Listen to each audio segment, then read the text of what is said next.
Hey, fellow classic comic collectors. As always, I'm Scott Harris King, and today I'm really excited because I'm doing it. I teased it earlier. You said you wanted it, so here it is. I'm going to rank all the MCU movies from worst to best. It's hard to believe, but as I'm recording this, Thunderbolts is about to come out. It's coming out this weekend, and Thunderbolts is the 36th Marvel Cinematic Universe movie. That's crazy.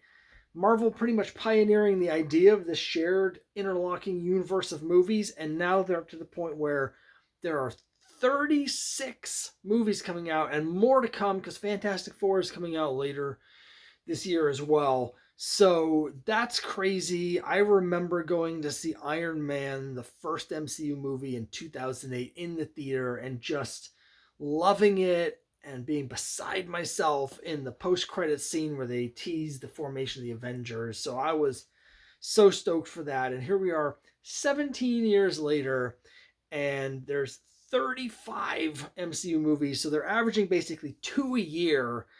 It's crazy. Now, before we jump into it, a couple caveats. The first is I've been reviewing a number of these as they've come out. So I've been doing this for 5 years here on my channel. And so as I've been seeing the MCU movies, and I have seen almost all of them in the theater, not all of them, but almost all of them, I do reviews of them as they come out. And those reviews are invariably going to be more positive than what I'm about to tell you here. And that's basically because I like movies and I like superhero movies and I like having fun. And so when I first see a movie, I always rate it higher because the experience that I've just had is still sticking with me. And I will say all 35 of these movies I've enjoyed to one degree or another. I can't say that about the DC movies, so I won't be ranking those because I haven't seen all of them, but there's some of those that I just absolutely hated. Haven't hated any of the Marvel movies, so even the ones that are down at the bottom of the list, I enjoyed to some degree. I don't regret seeing them. And the other thing I'm going to say up front is that my opinions are not those necessarily shared by the group mind. You're going to see some rankings on here that may seem weird. I'm going to tell you why I have these feelings, but there's certain movies that I like a lot more than the general consensus seems to be. And there's a couple movies, one in particular, that I like a lot less than other people seem to. And so, um, just letting you know, I've gone through these, I've ranked them. I mean, on any given day, there might be some slight variation on rankings, but this is pretty good in terms of the general gist of where everything would be. So why don't we jump right into it here? And I really went back and forth and back and forth on this. What's the worst? And this is a movie that I actually enjoyed at the time it came out, but the problems with it become more glaring the further I get away from it, the less I like it. And so at number 35 on my list, it's Thor Love and Thunder. Now, I had a pretty good review of this when it came out, but my main issue with it is it's way too jokey. They obviously were leaning into the humor from Thor Ragnarok, which you're going to see much higher up on my list. And they just went way too far with it. All jokes, all goofiness, all humor. And it stinks because there's some stuff in this movie that should be really powerful and really affecting. It almost felt like Christian Bale and his character Gore the God Butcher were in a completely different movie. It was like he's over here doing this serious thing, and then here's the rest of the movie just making jokes. All the stuff with Jane Foster should have been a lot more moving as well. And so I was just in retrospect just really disappointed. Not and also the jokes didn't all land. I mean, Ragnarok was one thing, but it's always hard the second time. You gotta keep it fresh. And I didn't think they did that. It was kind of more the same, but way too much of the same. So 35, Thor Love and Thunder. Now at 34 is a movie I have very similar criticisms of.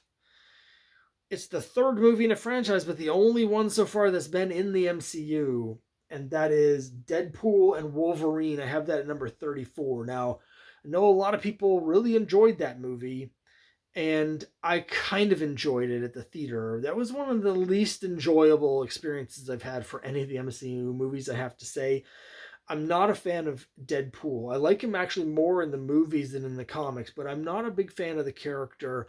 And I felt like I liked the first Deadpool movie, but Deadpool 2 and Deadpool 3 just, again, really try hard with the humor. It's just not working for me. I really find the character to be loathsome as well.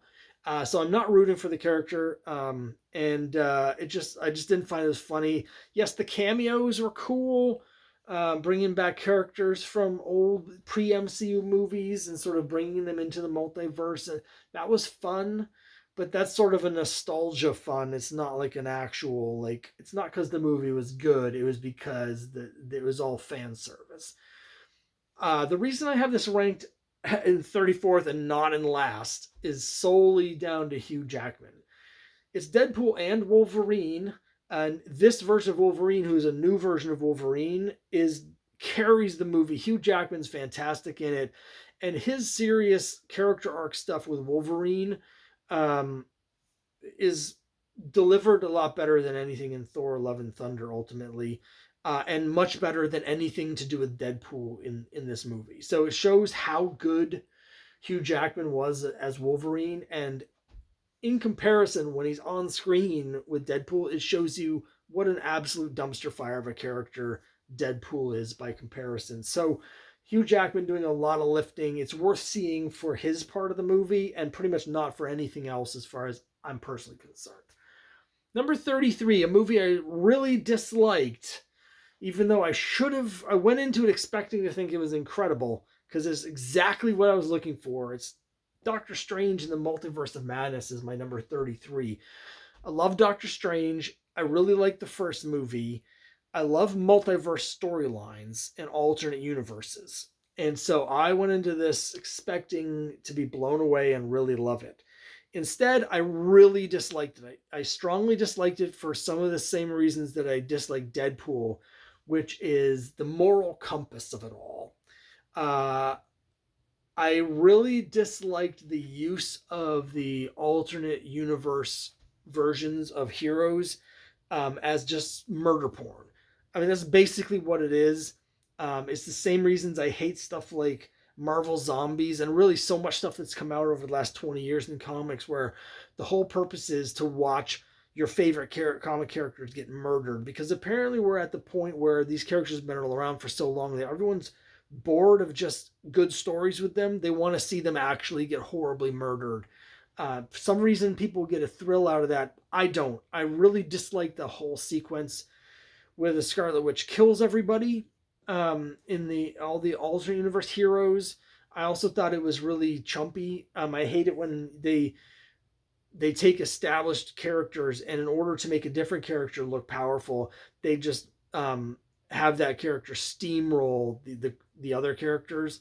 It happens all the time in comics. It's a very Mary Sue sort of thing where it's like, here's Superman or whatever, but in this story for plot reasons, Green Arrow beats him. Right? I hate that sort of thing. And yes, Wanda is incredibly powerful and whatever, but to have her just completely chump the Avengers, including Mr. Fantastic, the smartest man in the universe, and all that stuff, I really disliked that. I hated that whole sequence.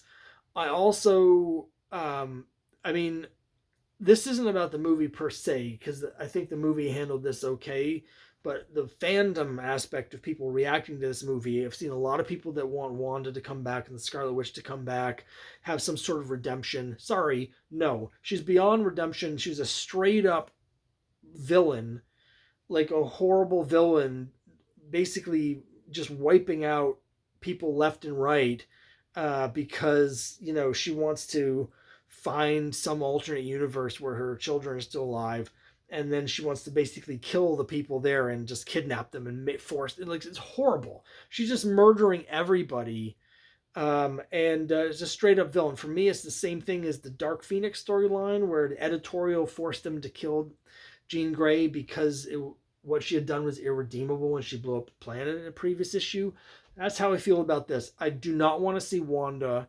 I don't really want to see any alternate universe Wandas. No cop outs like that. The character became a villain. That's the end of her arc. The end. So it's just the whole movie just really left me with a bad taste in my mouth. So I didn't like it. Number 32.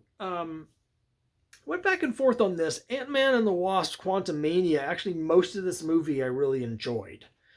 Uh, but it has, I would say, three flaws that really undermine it, and one was a major one for me, and that's why it ends up all the way down at number 32 on my list. Um, they did. This is a common criticism, but I'm forced to agree, even though I don't want to. They did make Cassie Lang kind of unlikable in this story. There were ways to get across what they were trying to do with her character without making her annoying.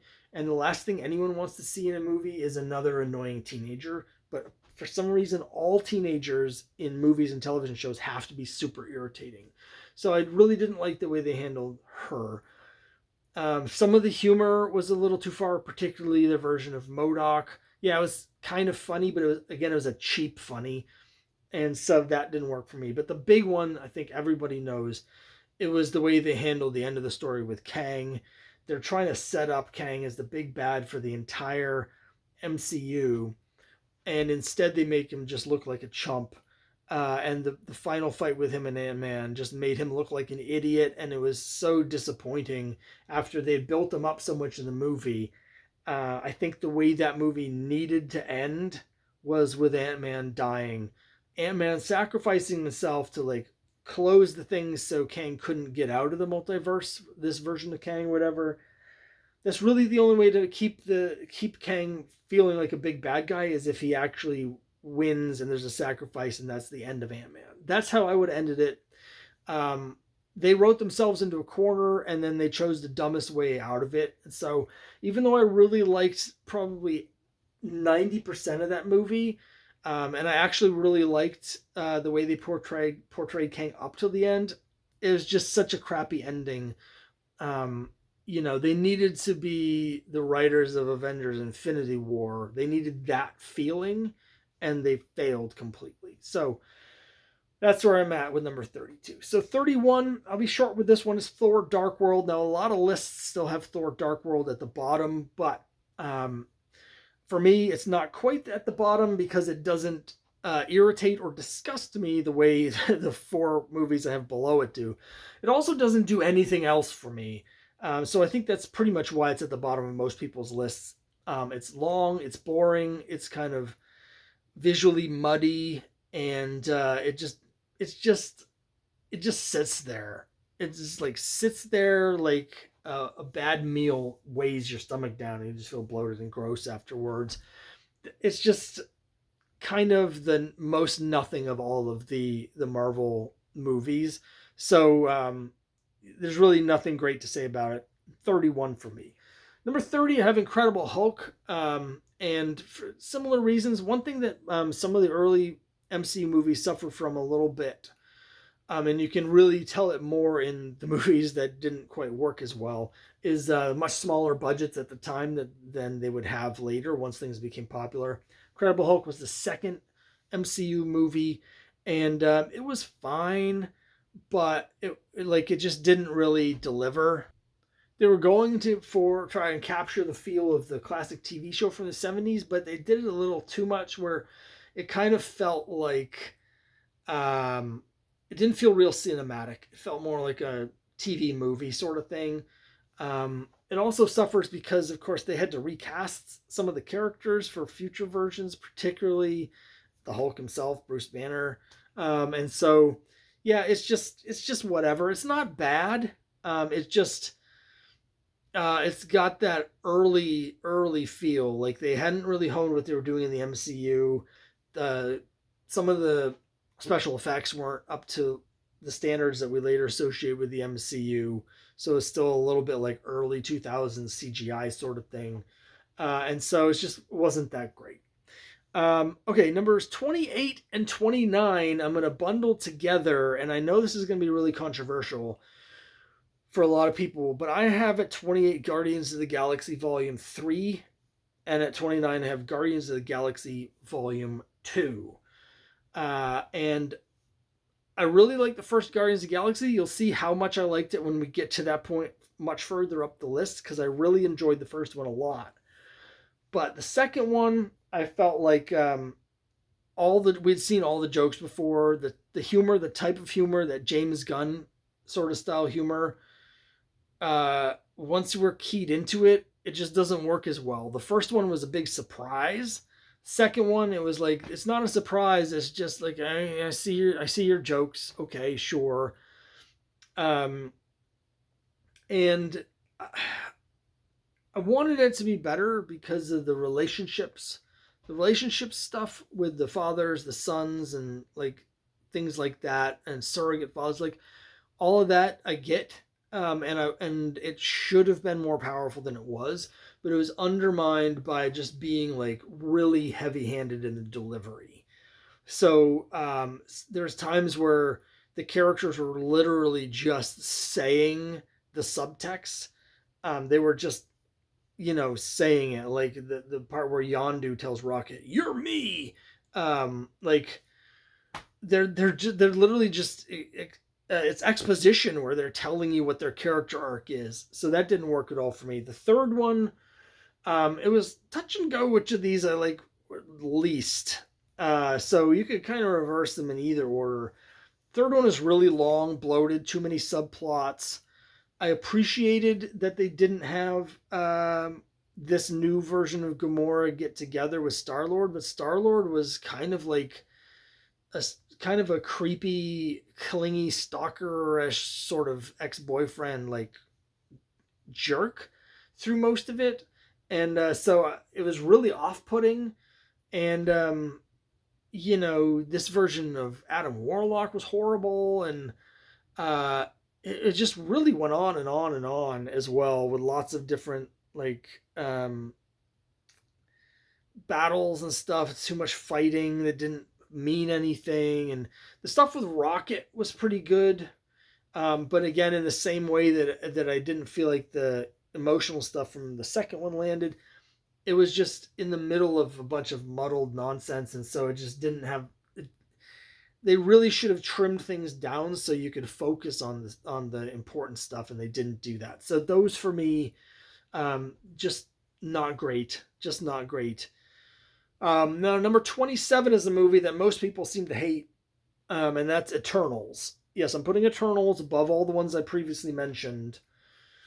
My big criticism with Eternals is actually the same as it is with the comic book, which is that Jack Kirby never intended Eternals to be part of the Marvel Universe.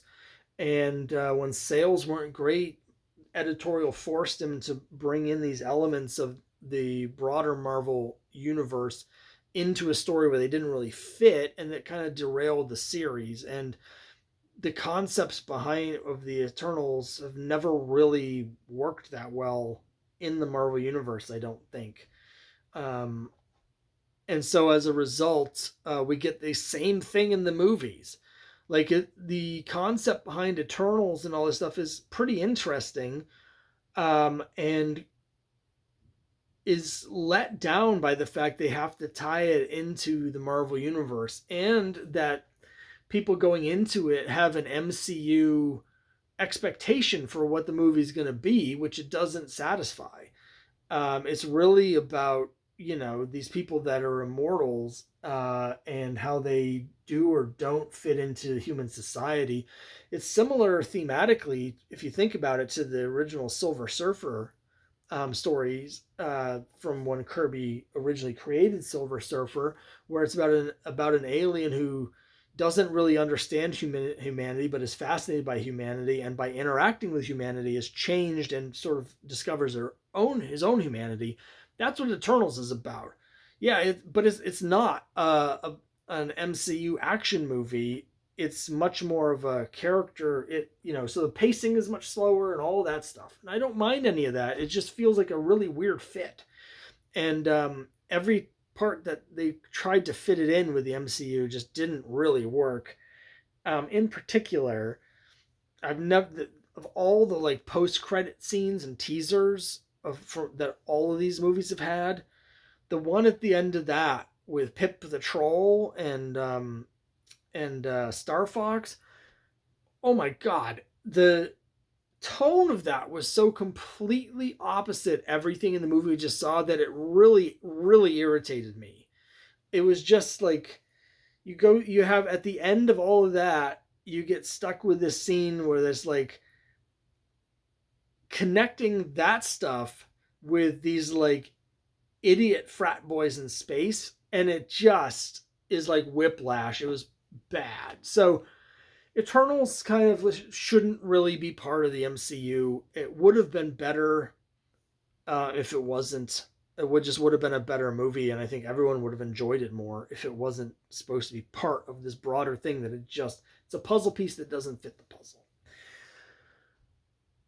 Here's going to be my most controversial one, number 26, Captain America: Civil War. I know everyone seems to love this movie except me, but I have some major issues with it, and most of it comes down to the writing. As you know, I'm a writer. I have done some screenwriting. Obviously, I'm not nearly as accomplished as anybody that worked on this movie or any of these movies. But the writing really irritated me in this movie because it didn't make any sense. And there were some basic writing techniques that could have made it so much better and made so much more sense that they didn't do. Big one for me is this. There's no real connection between the plot of Baron Zemo and the stuff with the Sokovian Accords and the terrorist attack at the beginning and the Civil War between the two sides.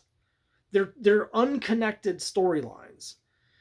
And what I found particularly irritating about this is they could have been connected easily enough, but they just didn't do it. So just as some examples here, the whole first act is about how Captain America and his group of Avengers are trying to stop Crossbones from getting this secret formula that is so deadly it could wipe out the whole city.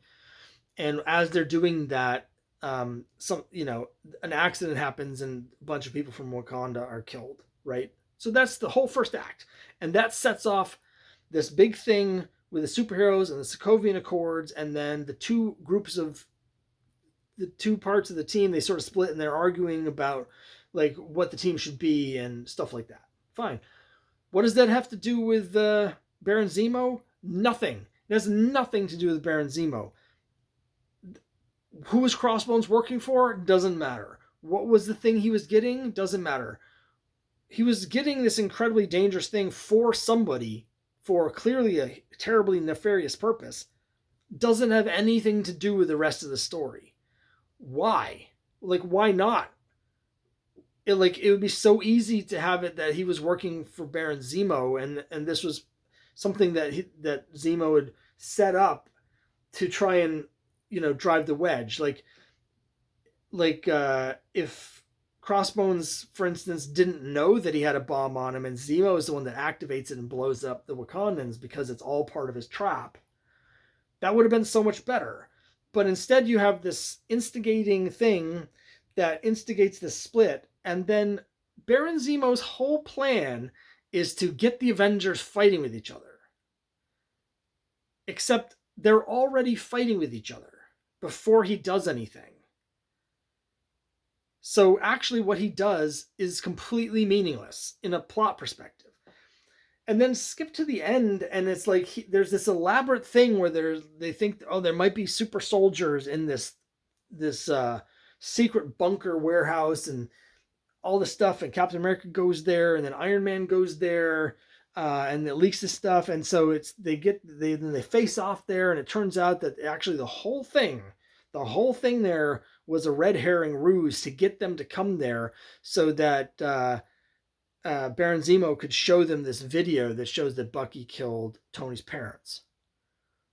Well, it's incredible that plan worked because it relied on hoping that Iron Man and Captain America would both independently follow the clues there, right? But more to the point, everything that he did in the entire movie could have been just as easily accomplished by sending that video to Tony Stark in an email. It's like that meme, you know, when you're about people that are in a business meeting and they're like, this could have been an email. We didn't need to do a business meeting. The whole plot didn't need to happen. He's got the video showing, like, boom, you send that to Tony. Tony gets angry at Cap for hiding it. And then everything else in the movie that happens, like, sorry, I'm going off on a rant, but it just doesn't hold together. It makes no sense. It makes no sense. Nothing that he does has any meaning. And all he had to do is just send the video in an email and it would accomplish the same thing. Plus, the two teams are already fighting about something completely unconnected to him. So, I don't know. There's some cool stuff in it. Yes, they fight each other. The teams fight. Like, the fight at the airport is the cool part and whatever. It's cool to see Giant Man. It's cool to see Giant Man. But that's basically it, man. I'm sorry. That movie is massively overrated. I hate the Civil War comic book even more, but they're just unconnected things. Yeah, it's just not good. It's just not, it doesn't make any sense. It's not well done. And I hate that because the acting is good and some of the character work on a like micro level is good, but when you zoom out at all, it just falls apart, and it's just like one more pass on the script could have fixed all of that, and it could have been really good, and instead it was just a mess as far as I'm concerned. So that's my number 26, Captain America: Civil War. Number 25, I have The Marvels, a movie that was better than it had any right to be. It was actually pretty fun. And the only reason I have it down this low is because it was kind of inconsequentially fun, but also because they really didn't. It was too fun. Like, the whole Kree homeworld is dying because between movies, Carol Danvers decided to kill the Supreme Intelligence, and the ramifications of that ended up having a snowball effect that endangers the entire species. And that really should have been the focus of things, and it wasn't. It was just sort of like, I mean, a focus on like character level. It just, they were having so much fun with like Kamala Khan and Monica Rambeau and all this stuff, and a lot of cool stuff with those characters that the character stuff with Carol just didn't get nearly as much attention or mean as much as it should have. The final showdown was not good. There's a lot of fun stuff in it. I will say that, and I'll talk about this more when I get to the first Captain Marvel, but Brie Larson seemed much more comfortable in the second one. Like, she felt a lot more part, like, in the flow. It felt more like Carol. It just worked a lot better for me than she did in the first one. So it did have that going for it, and stuff with Kamala Khan was great, and I love Monica Rambeau. So for the most part, I enjoyed it. It's just like, it should have been better. It was okay, and I wanted it to be really good, but it was just okay. And that puts it in the same category as some of the other ones that are rounded on the list. So, 24, I have Ant-Man and the Wasp. Again, it's a fun movie. I like the characters. I like the banter, some good jokes. But it's the sort of movie that goes in one ear and out the other. It was fine. It was fun. I enjoyed it. Do I remember anything about it? Not really. Did it mean anything? Not really. Are they ever going to follow up on it? Apparently in Thunderbolts, we finally follow up on the character Ghost, but for the most part, if that movie had happened or not happened, it wouldn't have mattered to anybody. But it was fine. I enjoyed it. Didn't really mean too much. 23, Spider-Man: Far From Home. It's in the same category for me. Okay, it's fine. They go on a field trip to Europe. It's Spider-Man in Europe. And we have some dating stuff with Mary Jane, or MJ, I suppose. And I liked the bad guy in that one. I like some of the twists, reveals.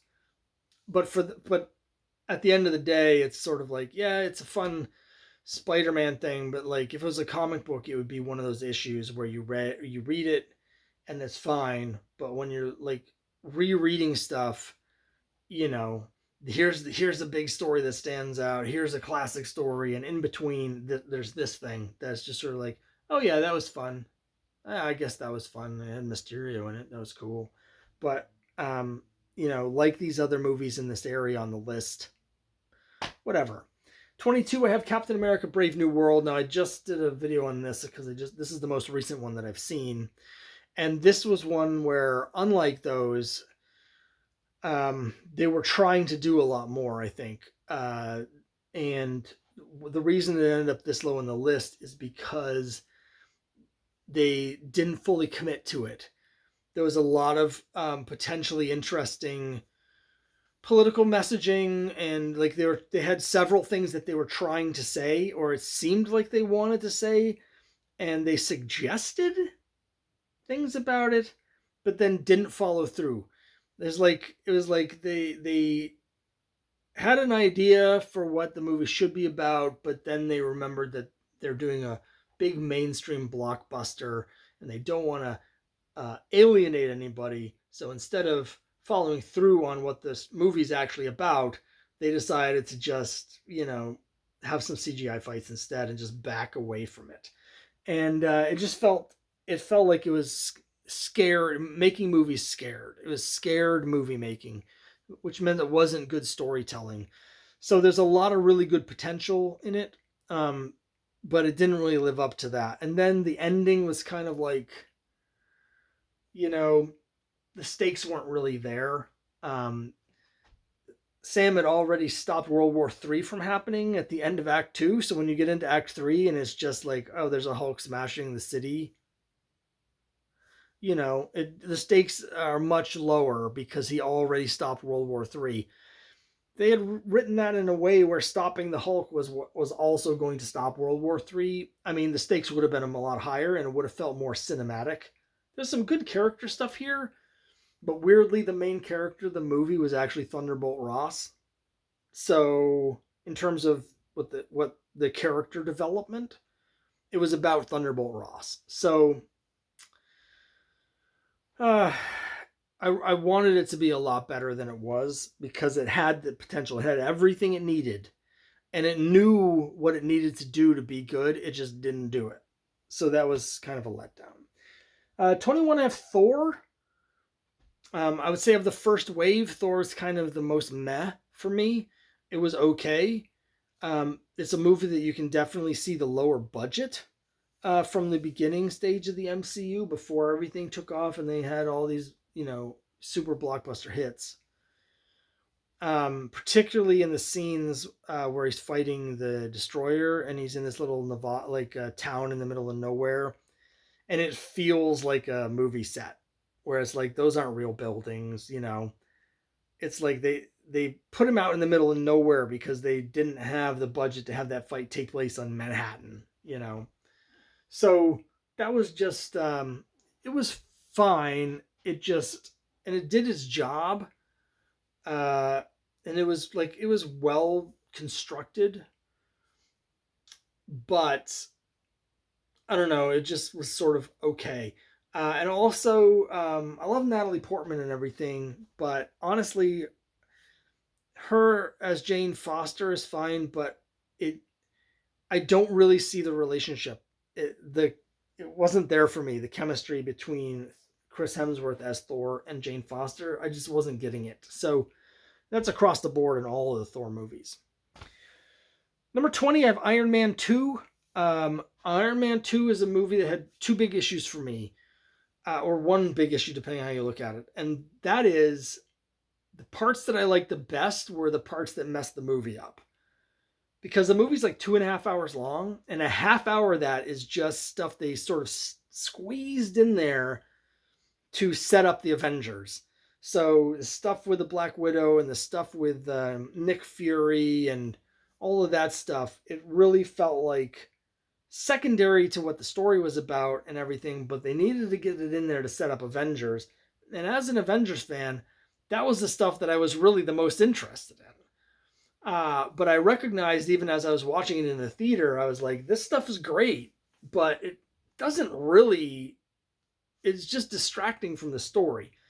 The other issue is that Whiplash is the villain. So, like, come on, what are we doing here? Um, there's some good stuff in it. It's a fun movie. It's just it doesn't hold together that well compared to the first Iron Man because they just jammed in so much stuff, and it just sort of buckled under the weight of having to set up the rest of the MCU to come. So it was pretty good. It's number 20 on my list of 35, so it's solidly in the middle of the list, but it wasn't great. And so again, I loved all the Avengers stuff. It just that's what kind of messed the movie up.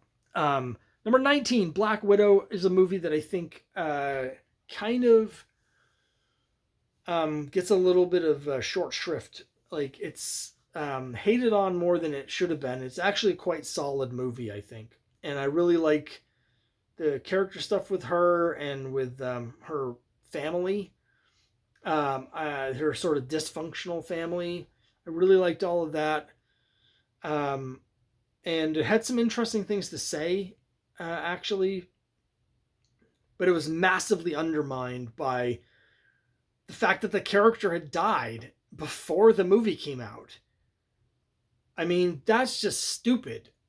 Um, it was also seriously hurt by coming out during the pandemic. So, like, if they had put this movie out before the character died, like if that movie had come out in 2017 or 2016 instead of after Avengers Endgame, it would have been completely different. Like the reaction would have been different, the meaning of it would have been different, everything would have been different if they had just made it when they should have made it, because it was actually a pretty good movie, but you couldn't help feel like it was completely irrelevant while you're watching it because you know that she's already dead. So it's not really the movie's fault, but it is Marvel's fault. Okay, number 18, right in the middle of the list, right in the center, it's Spider-Man Homecoming. I like Tom Holland. I like him as Spider-Man, and I thought this was a pretty good Spider-Man movie. I really liked Michael Keaton as the Vulture. That was great. So there's not a lot of negatives here. I will say that the high-tech Tony Starkness of Spider-Man's suit didn't bother me as much as it bothered some fans, but also sort of like it doesn't necessarily feel like Spider-Man. I know he had a version of that in the comics, but like I don't know, it just whatever. But that was fine. It was whatever. I will say that like I'm just in general just not as big a Spider-Man fan as a lot of people are. So I go into it sort of agnostic rather than excited to see Spider-Man. Having already seen the first trilogy by Sam Raimi and seen the Andrew Garfield, the first one at least, it was sort of like, well, here's another Spider-Man. But it was a good Spider-Man. I liked it. He felt like a high school student. So I really liked that emphasis. So it was good. It was good. But honestly, all of the Spider-Man movies, whatever for me. As we'll see, there's more coming shortly. Number 17, I have Ant-Man. So this is the highest ranking for me of the Ant-Man movies. Again, directly in the center of our list. Ant-Man, perfectly serviceable movie. Well put together. Plot was good. Good cast. It was funny. Liked it. Didn't love it. Don't really care about any of these characters. I'm really like when it comes to Ant-Man, I care more about the Wasp than I do Ant-Man. Stuff with Hank Pym was interesting, but like it was fine. It was fine. It was where it should be as for a movie in the middle of the list. It was an entertaining movie of no particular consequence, but I enjoyed watching it, and I've seen it a couple times, and I like it. 16, Avengers Age of Ultron. This is a movie that I think gets crapped on a little too much. Yes, it's not perfect. It's a little bit bloated. They're trying to do a lot of stuff. They're trying to do too much stuff, and it gets muddied. Uh, but it has a lot of still has a lot of good stuff in it. The further we get away from it, the more I like it. So the more I like James Spader as Ultron, the more distance we have from it. I like some of the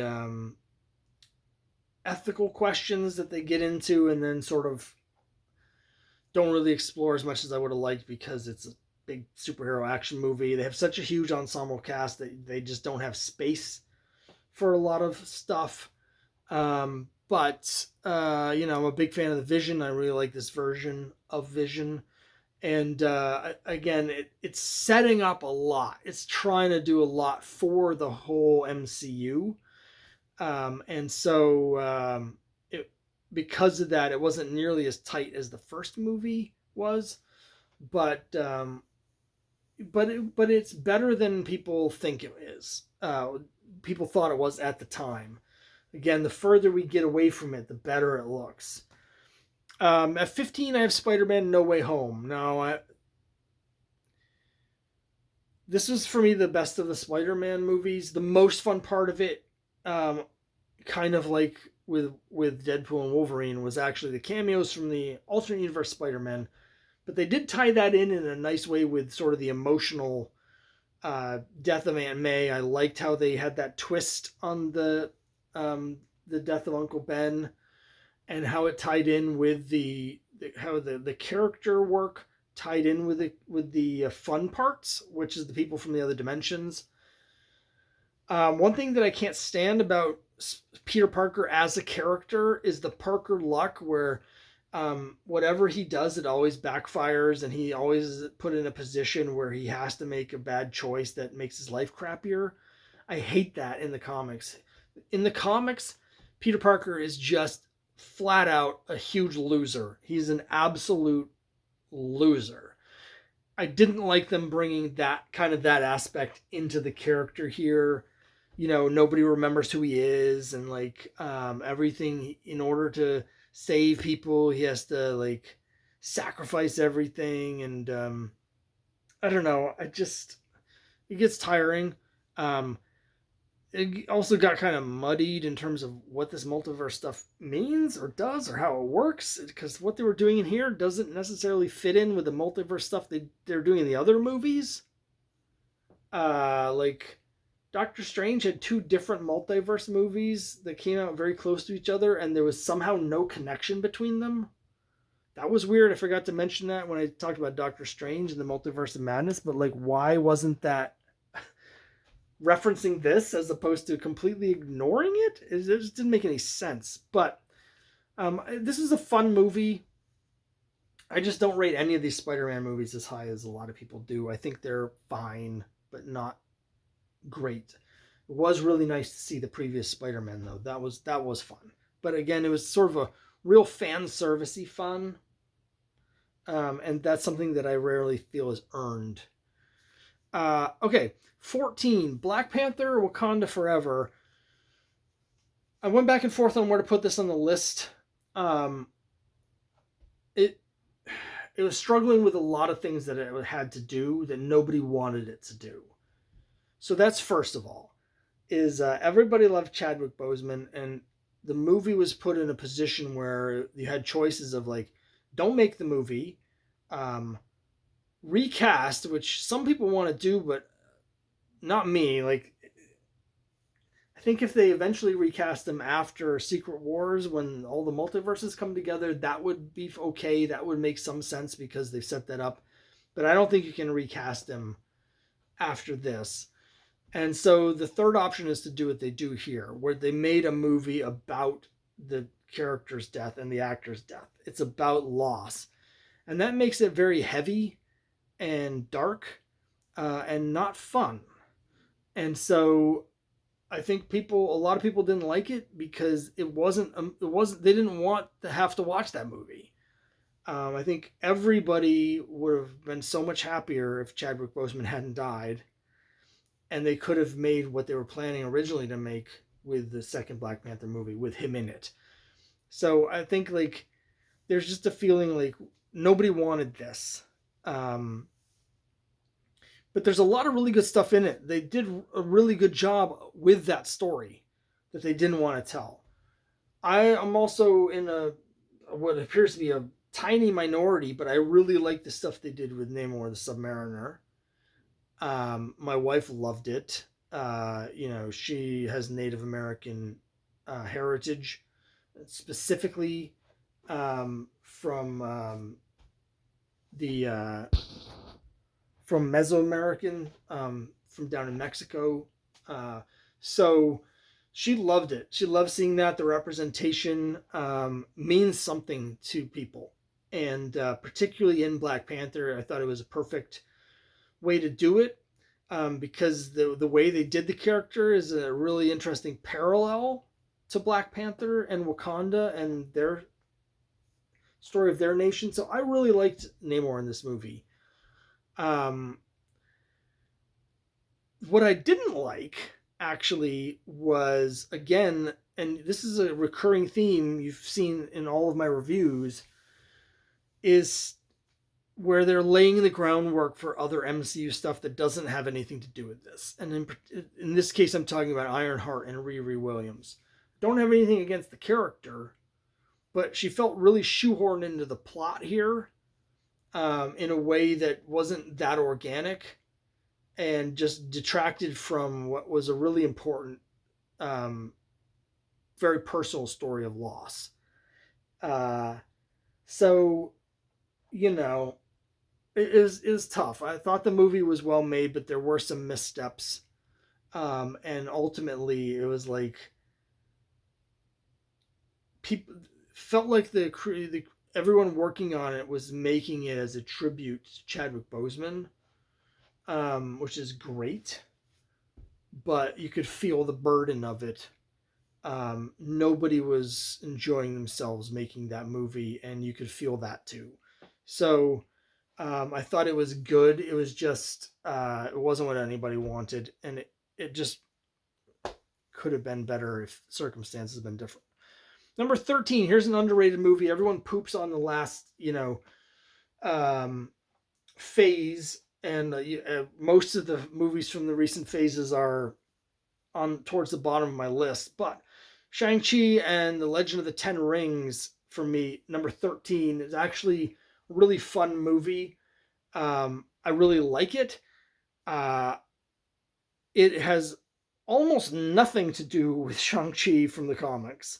So let's just get that out of the way. If you're a hardcore comic fan, like, I would have loved a comic, a faithful adaptation of the stuff from the 70s, because I think having like a James Bond spy thriller where the main character, is a kung fu expert, um, would have been a really cool thing that they haven't actually done in the MCU. MCU has this thing where they do these different genre movies but with superheroes, and they've been really successful with that. They haven't really done it like a James Bond type international spy thriller like Mission Impossible sort of thing, and that sort of thing with Shang-Chi would have been amazing because that's what the comic was. But if you set that aside, the movie's pretty good. It's really fun, and I know some people don't like Aquafina, but I don't mind her that much. So it's just a really fun movie. It gets a little bit flaccid, and flabby, I guess, in Act 3, once they get to like the other dimension or the pocket dimension or whatever it is. And then there's a lot of magic and CGI and stuff like that, and it kind of gets a little bit wobbly, a little bloated and weird. But for the most part, actually, I think it's pretty good. So that's my number 13. Number 12, I have Doctor Strange. Now, Doctor Strange, for me, I'm a big fan of the character, first of all. I like this version of the character with Benedict Cumberbatch. I think it's a good job. This is like a solid Marvel origin movie, and they have a lot of those. But what elevates it a little bit, like compared to some of the early ones like Thor and Incredible Hulk, which are similar structurally, is that it came out, 8 or 10 years later. And so the people at the MCU, they knew what they were doing. They had a bigger budget. They were more assured, and so it just works better. It's just a better movie because they're more experienced. They have more resources. Um, so it's just kind of a solid movie for me.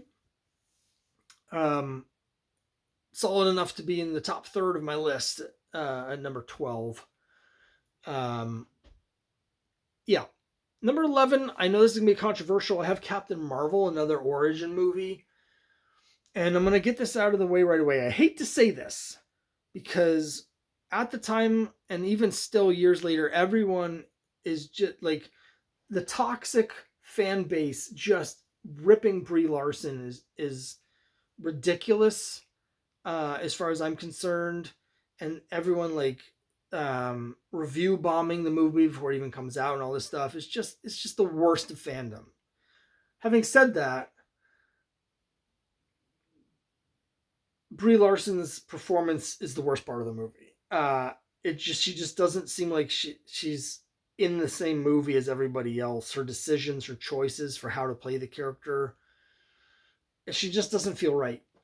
So to me, this is sort of a casting thing. Everything else about the movie, and granted, that's a huge thing, but everything else about the movie actually I think is quite good. Like I really like what the movie's doing, what the movie's saying. I like the story.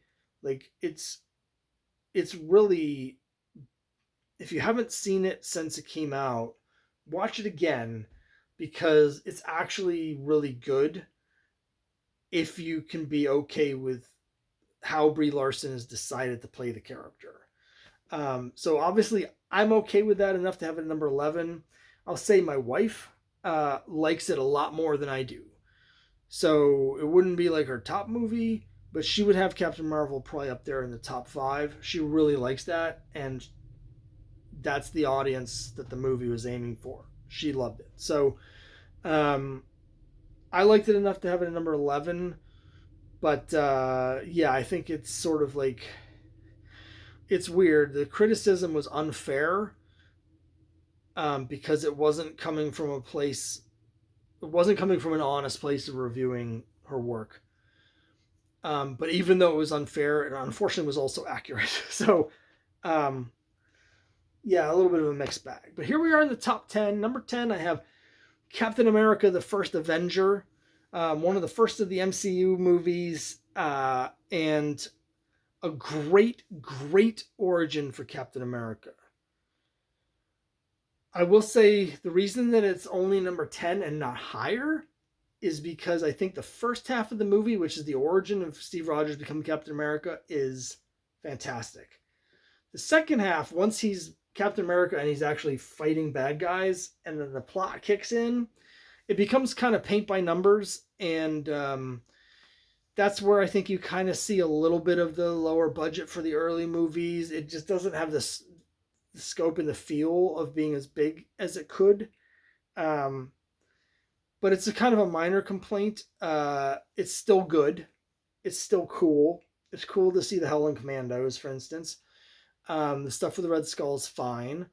And they tie it into the broader MCU and world building in a way that feels a lot more organic than some of these other ones. So no complaints with the movie really. It's good. Could it have been better? Probably.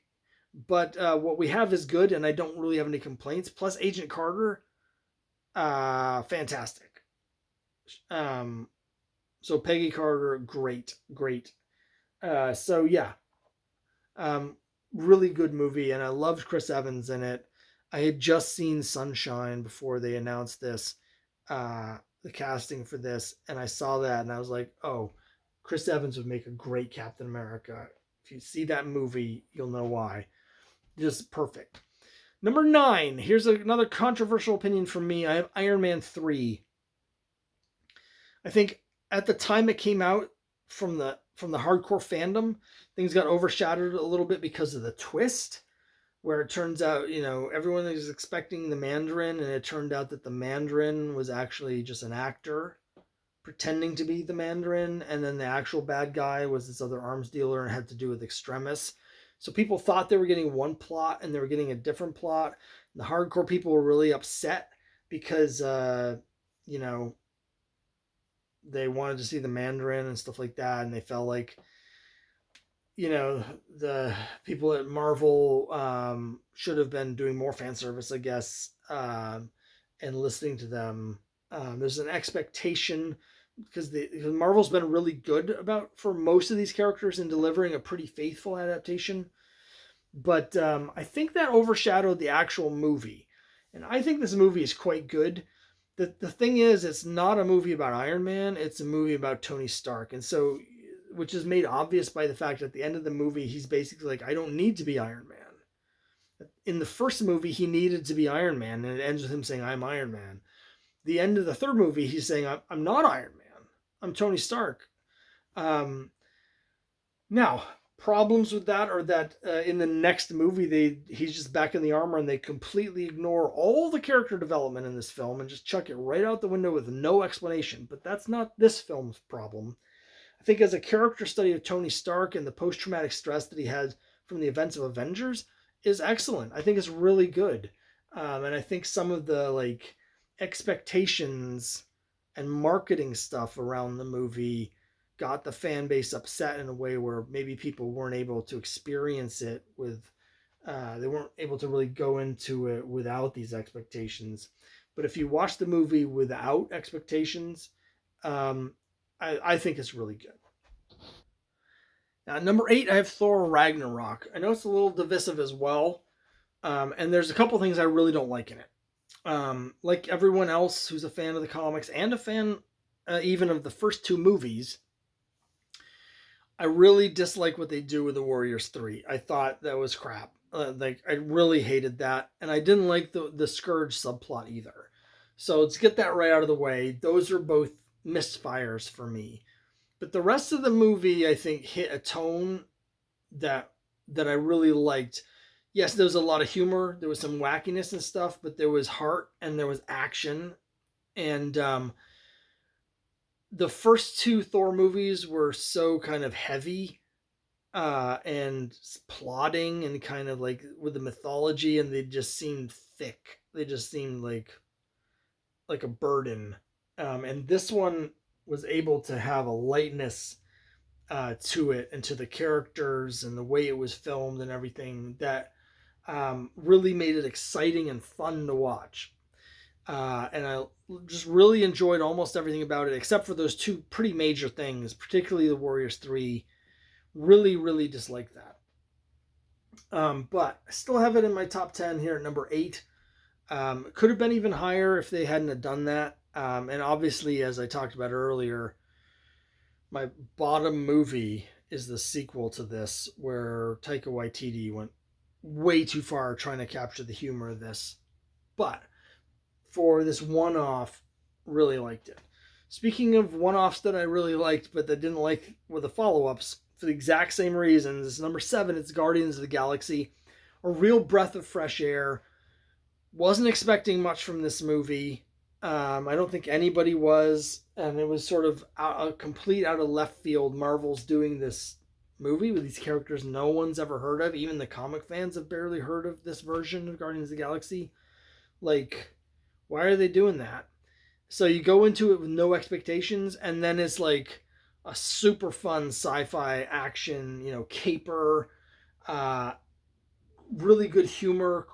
Character stuff was great. Like, became a complete like a worldwide phenomenon because it was just like something that we were missing. It's just it reminded me of the fun sci-fi stuff from when I was a kid going to see Return of the Jedi or something like that. And it felt like we hadn't really seen anything like that in a long time. So much as I dislike all of the follow-ups, and something that's not on this list because it was not a theatrical movie, but there's also Guardians of the Galaxy Christmas special on Disney Plus, and I really, really dislike that as well. So, but this first one, top notch.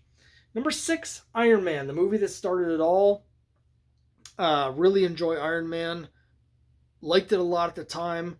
I started this video by saying how much I liked it and how the post credit scene just sent me. Like, I remember calling someone. Someone was on the West Coast, so I got back from a midnight showing. Remember when they used to actually do those midnight showings? Midnight showing. I get back home. It's almost 3 o'clock, but there was someone on the West Coast call, and I just was like, "Oh, the post credit scene!" I just like had to talk about it because I was just over the moon for it. Um, and I think the movie holds up. You know, it's shorter than most of these other ones. It's very lean and mean if you watch it, to the point where even the first time I saw it, I'm convinced that there was a sequence that they cut at some point that had at least been in the script and maybe even filmed, and they just edited a whole section out there, because it really jumps from Iron Man sort of going on his first missions with the suit to him being all, you know, like, there's a section that jumps real quick from one scene to the next where then it just goes right to the end of the plot, um, where Tony's like, it's all about the mission and whatever, and it's like, all about the mission? You've only been out once that we've seen. What just happened? I'm certain there was a section originally written there where you see a build up with him doing a bunch of different missions, maybe a montage. I don't know. So it's not perfect. The pacing is a little, but I would prefer, like, I like that they were cutting it down to be as lean and fast, as they could, and that's something a lot of these later ones really could have benefited from. So Iron Man still holds up. And then we have the top five. Now, if you've been paying attention, you probably know what they are because they're the ones I haven't talked about. Number five, I have the Avengers, the original Avengers, bring them all together. Avengers, my favorite superhero comic. I've got a complete run of Avengers, of course. I've showed almost that whole run now on the channel, and I just love the Avengers. And seeing, Iron Man and Captain America and the Hulk and the Thor movies, and knowing that there's an Avengers coming, and then Avengers finally comes out, and not only does it come out, which is incredible enough as an Avengers fan, but it's awesome, and it's like the biggest thing, the biggest movie of the year, and one of the biggest things that's ever happened in movies. Uh, I was beside myself. Absolutely loved everything about it. Incredible. And it was so satisfying because as an Avengers fan growing up in the 80s and 90s, nobody cared about Avengers. Everyone pooped on Avengers. It was all about the X-Men and whatever. And the Avengers was like second class citizens. And so to have Avengers be like the biggest movie franchise in world history was incredible. But that only happened because the movie was so good, and I just loved it. I loved it. So even though I think there's movies that have topped it since then for the MCU, it's still like a personal favorite of mine, and it's always going to be like a top five for me. And then we also have back to back here, number 3 on my list and number 4 on my list. Number 3 is Avengers Infinity War, and number 4 is Avengers Endgame. I do think Infinity War is better. Ending on the cliffhanger where half of the characters die and the Avengers lose, and then you have to wait a year for the next movie. I remember seeing that in the theater, and I knew that was going to happen, because I was really tuned into all the filming stuff and everything. I was avoiding spoilers, but I knew that, I've read Infinity Gauntlet, and I knew that they were splitting into 2 parts and all this stuff. So I knew that was going to happen. I knew they were going to lose, and blah, blah, blah. But there's people in the theater with me that didn't, and that was an incredible experience. Like, the people around me were gobsmacked. They couldn't believe what they just saw. That movie, like, top notch. Infinity War. Endgame, it's 3 hours long. It's not as tight. It has some issues. They're trying to not just give fan service, but they're trying to give every single character in the MCU some kind of spotlight and moment and stuff like that, particularly in the final battle. And some of that just doesn't really work for me.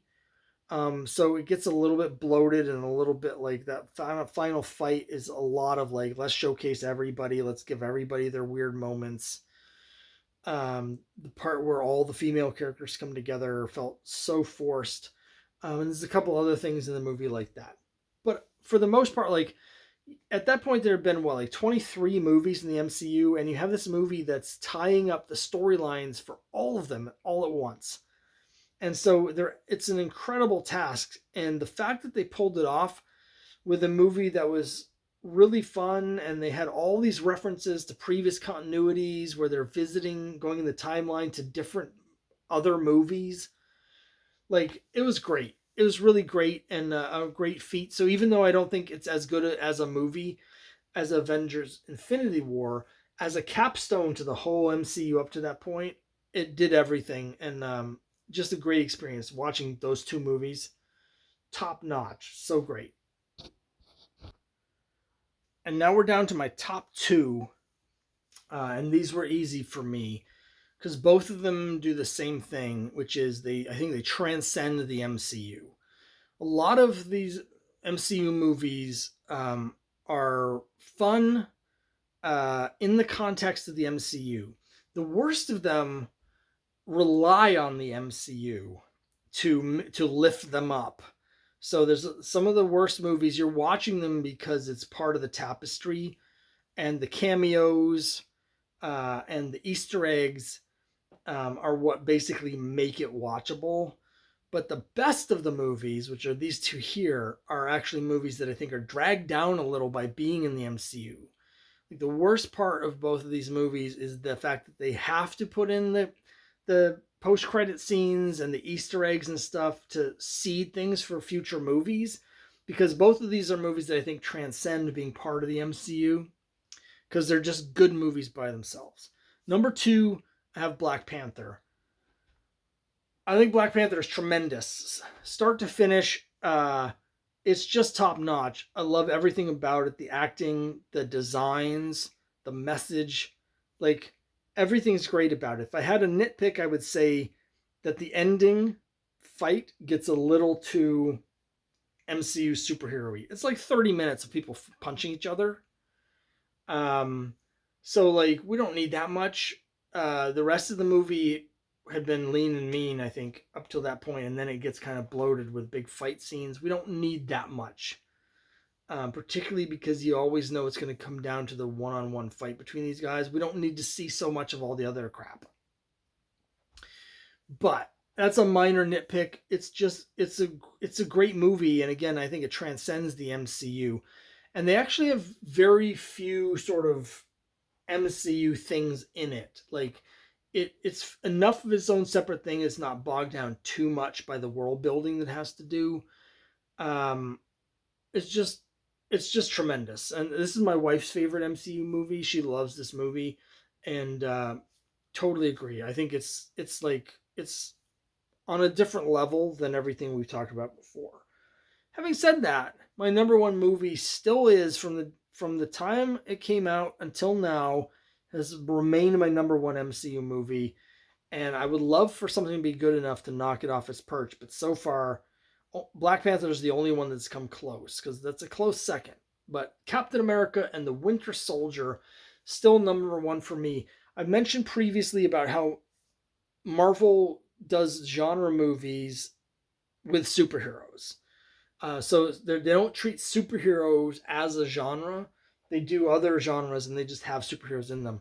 In this case, one of my favorite genres are these twisty espionage thrillers, particularly like a 1970s style espionage thriller, right? And so it's perfect that they got Robert Redford, who was in some of those in the 70s, to be in this. But it's just great. I mean, it's great from start to finish. And it has a message that is trying to get across, like it's about something. Um, and they just like really knocked it out of the park. Everything about it, start to finish. The only nitpicks I have again are right at the end, where they have like two or three little sort of Lord of the Rings style endings, where there's like three or four endings where they're setting up stuff. They don't tie up the loose ends with a couple things because they're still leaving it for future movies, and that sort of detracts from things. So this is a case where I feel like I wanted it to be whole, because having to do that stuff kind of drags you out of how good the rest of this movie is. We don't need that stuff. It's kind of burdened by being part of the MCU, particularly right at the end. But that's after the movie's basically over. Just again, it's just such a it's so good. It's so well written. The character stuff is so good. The twists and turns, the elevator scene, the stuff with Arnim Zola is excellent. And again, they're having a clear message, sort of a post 9/11 Homeland Security, like talking about the risks of that sort of thing. Like, it's got everything. So Captain America and the Winter Soldier, my number one MCU movie. Now, will that change anytime soon? Again, I would love to have a movie good enough to knock that out of number one. Looking forward to Thunderbolts. I have high hopes for Fantastic Four, and I'm really looking forward to some of the stuff coming down the road. I feel like I'm crossing my fingers that Marvel will have turned the page now that we're in a new phase. Now that we're into Phase 5, I think it is now, because the previous phase really felt like it was all over the place. It didn't feel like there was a guiding vision to what was the movies are being put out, and they just kind of, a lot of them didn't really work that well. But I'm hoping now that we're refocusing, like now they're building up to something with Avengers Doomsday and Avengers Secret Wars after that. Like, now that they're building towards something again, and they're bringing with the multiverse stuff and the Fantastic Four and eventually the X-Men and stuff, I'm hoping that focuses everything and we start to get some really good stuff again. Because I still have faith that the MCU can pull this together and make this sort of a destination viewing again, because they've done so much good stuff in the past. So that's it. That is my comprehensive list, all 35 MCU movies. I know that a lot of people don't agree with a lot of my rankings because I've talked to people about these movies before and frequently don't agree with my thoughts. So let me know down below what you think. What are your rankings? What did I get wrong?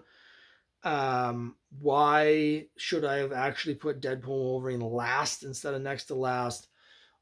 Let me know all your thoughts down below. I'll see you next time.